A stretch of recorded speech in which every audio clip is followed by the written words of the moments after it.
আমাদের যে স্বৈরাচার বা শাসন কর্তৃক তারা স্টুডেন্টরা তাদের দমন করে তারা কিন্তু থেমে নাই। তারা আপনাদের অনুপস্থিত ট্রাফিকের ভূমিকাও পালন করছে এবং প্রশংসনীয় হয়েছে তারা। যে এই ইয়াতে আপনাদের মনোভাবটা কেমন ছিল এবং তারা এখন বন্যার্থদের মাঝে যে ত্রাণ বিতরণ এবং তাদের শারীরিকভাবে তাদের সহযোগিতা করার জন্য যে উদ্যোগটা নিয়েছে এ বিষয়ে আপনাদের অনুভূতি কেমন? তাদের সহযোগিতার প্রতি এবং তাদের অনুভূতির প্রতি, তাদের স্বেচ্ছায় যে উদ্যোগ নেওয়ার প্রতি, এই সব সংক্ষেপে একটু বললেই আমরা। বিসমিল্লাহির রহমানির রহিম।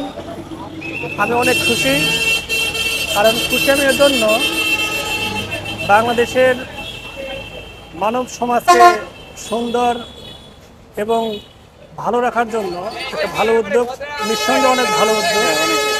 আমি নিজে এটা সাপোর্ট করি এবং ওয়ার্ল্ডের মানুষ এটা সাপোর্ট করবে, কারণ ভালো সবসময়ই ভালো, এটা আমি মনে করি। আর আমি অনেক খুশি যখন প্রবলেম ছিল ওই সময় ছাত্ররা অনেক ট্রাফিক ডিউটি করতে,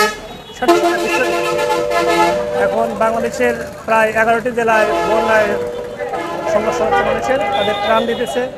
তাদের ত্রাণ দেওয়ার জন্য স্টুডেন্ট যারা আছে এরা হচ্ছে আপনার অনেক কষ্ট করে হাটের মধ্যে, গাড়ির মধ্যে অনেক কষ্ট করে তারা বিভিন্ন রকম সহযোগিতার জন্য হাত বাড়াতেছে মানুষের কাছে, মানসিক সাহায্য করার জন্য। আর আল্লাহ পাক তো বলেই দিছে যে মানুষকে ভালোবাসে না তাকে আমি ভালোবাসি।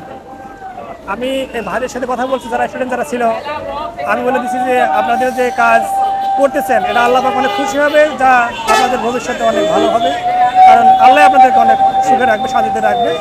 এটাই। ধন্যবাদ।